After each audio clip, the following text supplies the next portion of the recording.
ప్రభువైన యేసుక్రీస్తు వారి శ్రేష్టమైన పరిశుద్ధమైన ఉన్నతమైన మీ అందరికీ కూడా వందనాలు చెల్లించుకుంటున్నాను. ఈరోజు వాక్య ధ్యానం నిమిత్తం మనందరం పరిశుద్ధ గ్రంథములు తెరచి హెబ్రీయుల రాసిన పత్రిక 11వ అధ్యాయము 11వ వచనం మనం చదువుకుందాం. Book of Hebrews chapter 11 versus 11.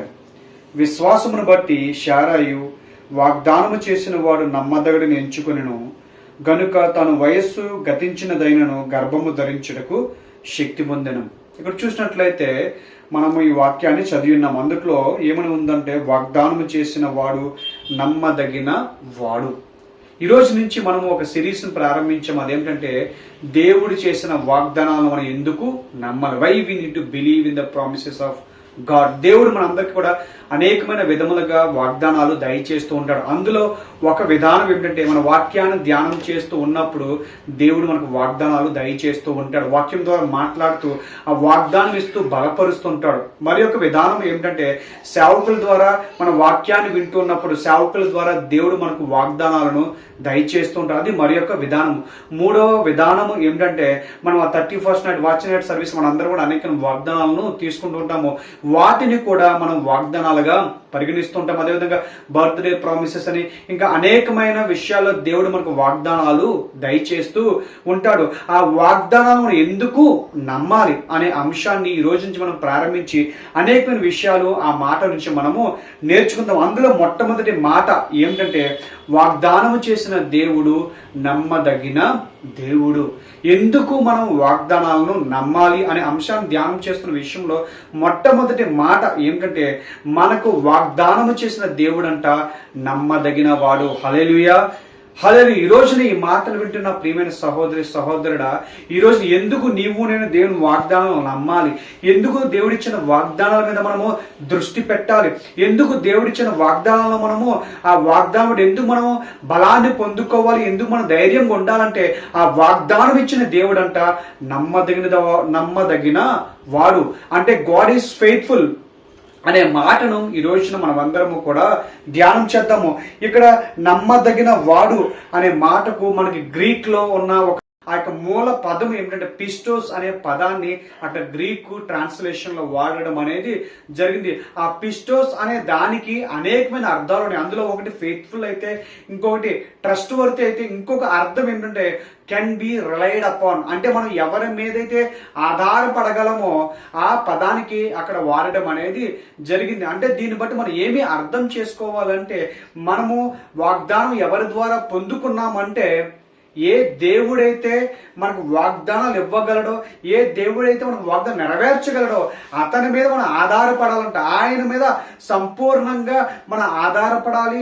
ఆయన మీద ఆధారపడితే ఖచ్చితంగా మన వాగ్దానాలు నెరవేరుస్తాడు అని ఈ రోజున ఈ మాటలు వింటే మనం అందరము కూడా గమనించాలి. అవును, మనకు వాగ్దానం ఇచ్చిన దేవుడు ఎవరంటే మనం ఎవరి మీదైతే ఆధారపడితే మన కార్యాలు నెరవేరుతాయో, ఎవరి మీదైతే మనం ఆధారపడితే మన జీవితంలో మార్పులు వస్తాయో, ఎవరి మీద ఆధారపడితే మన జీవితాల్లో ఒక అద్భుతాలు జరుగుతాయో, ఎవరి మీద ఆధారపడితే మన పరిస్థితుల్లో అనేక రకాల విడుదల పొందుకుంటామో అటువంటి దేవుడు నీకు నాకు కూడా వాగ్దానాన్ని ఇచ్చాడు. ఈ రోజున వాగ్దానాలు పొందుకున్నావో, ఆ వాగ్దానాలు పొందుకున్న నీవు నేను ఏ విధంగా ఉండాలంటే మనము ధైర్యంగా ఉండాలి. ఎందుకంటే మనకు వాగ్దానం ఇచ్చిన దేవుడు నమ్మదగిన వాడు. అంటే మనం ఆయన గుడ్డిగా ఆధారపడాలి. అదే ఈ రోజున నీవు నేను నేర్చుకుందాం. వాగ్దానాలు పొందుకున్నాము కానీ ఆ వాగ్దానం నెరవేర్చబడటం లేదని మనం కొన్నిసార్లు కురింగిపోతున్నాము, కొన్నిసార్లు అధైర్యపడుతున్నాము, కొన్నిసార్లు నిరాశలోకి వెళ్ళిపోతున్నాము, కొన్నిసార్లు మనం ఇంకా ఆ కృంగిపోయిన స్థితుల్లోనికి వెళ్ళిపోయి ఆత్మీయ జీవితంలో మనం ఆరిపోయిన వారిగా కనబడుతున్నాం. కానీ ఈ రోజున అటువంటి స్థితిలో నీవు నేను ఉన్నట్లయితే ధైర్యము గుండు. నీకు నాకు వాగ్దానం ఇచ్చిన దేవుడు నమ్మదగిన దేవుడు. ఆయన మీద ఆధారపడే అనుభవం నీవు నేను కూడా నేర్చుకుందాం. ఆనాడు మన పాత నిబంధన గ్రంథంలో చూసినట్లయితే అబ్రహాము గారికి 75 సంవత్సరాల వయసులో దేవుడు వాగ్దానాన్ని ఇచ్చాడు. నీ సొంత ఊరు నుండి బంధువుల నుంచి విడిచిపెట్టి నేను చూపించే దేశానికి వెళ్ళి నేను విస్తరింప చేస్తానని ఆ వాగ్దాన పుత్రుని పొందుకోవడానికి వారికి 25 సంవత్సరాలు పట్టింది. కానీ వారు ఏం చేసినట్టే ఆ వాగ్దానము ఏ చేసిన దేవుడి మీద నమ్మకాన్ని ఉంచారు. అవును, మధ్యలో హాగర్ ద్వారా సంతానం పొందుకున్నారు కానీ చివరకు దేవుడు వారి జీవితంలో వాగ్దాన పుత్రుడైన ఆ ఇస్సాకుని వారికి దయచేశాడు. ఎందుకంటే ఆ వాగ్దానం చేసిన దేవుడు నమ్మదగిన వాడు. ఈరోజు నీ మాటలు వింటున్నప్పుడు ఒకటే జ్ఞాపకం పెట్టుకున్న ప్రియమైన సహోదరి సహోదరుడా, నీవు నిన్ను అనేక రీతిలుగా వాగ్దానాలు పొందుకున్నాం. ఆ వాగ్దాన ఫలం ఇంకా చూడడం లేదని మనం దిగులుతో ఉన్నాము, వేదనతో ఉన్నాము, కృంగిపోతూ ఉన్నాము, నిరాశలో ఉన్నాము. కానీ ఈరోజు ధైర్యముగా ఉండు. ఆ వాగ్దానం ఇచ్చిన దేవుడు నమ్మదగిన దేవుడు. ఆ నమ్మదగిన దేవుడు నీ నా జీవితంలో నమ్మదగిన కార్యాలు చేస్తుంటాడు. మనము కొన్నిసార్లు ఆయనకు నమ్మదగిన వారం ఉన్నప్పటికీ ఆయన మనకు నమ్మదగిన దేవుడిగా ఉంటూ మన జీవితంలో అద్భుతమైన కార్యాలు, ఆయన యొక్క వాగ్దానాలు మన జీవితం నెరవేరుస్తాడు. ఎందుకంటే అవర్ గాడ్ ఈస్ ఫెయిత్ఫుల్. అందుకు ఒక మాట ఉంటుంది కదా, సంఖ్యాకాండము 23వ అధ్యాయం 19వ వచనంలో చక్కని మాట ఉంటుంది. దేవుడు అబద్ధమాడుటకు ఆయన మానవుడు కాదు, పశ్చాత్తాపడుటకు ఆయన నరపుత్రుడు కాడు. ఆయన చెప్పి చేయకుండా ఆయన మాట ఇచ్చి స్థాపించకుండా. హల్లెలూయా. ఈరోజు నీ మాటను బట్టి ధైర్యంగా ఉందాం.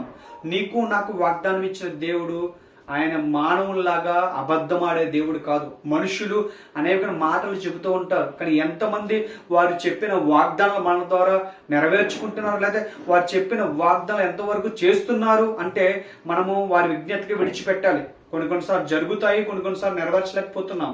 కానీ నీకు నాకు వాగ్దానం ఇచ్చిన దేవుడు ఆయన అబద్ధమాడు, నీలా నాలా అబద్ధం ఆడడానికి ఆయన నరమాత్రుడు కాదు, మానవుడు కాదు. మానవుడు అబద్ధం ఆడతాడు, ఆయన యొక్క నైజం అది. మానవ యొక్క నైవిధ్యమే అబద్ధం ఆడటం, కానీ దేవుడు అబద్ధం ఆడే దేవుడు కాదు. కాబట్టి ఈ రోజున నీకు నాకు వాగ్దానం ఇచ్చిన దేవుడు అబద్ధం ఆడని దేవుడని. ఆయన మాట ఇచ్చాడంటే ఖచ్చితంగా స్థాపిస్తాడు.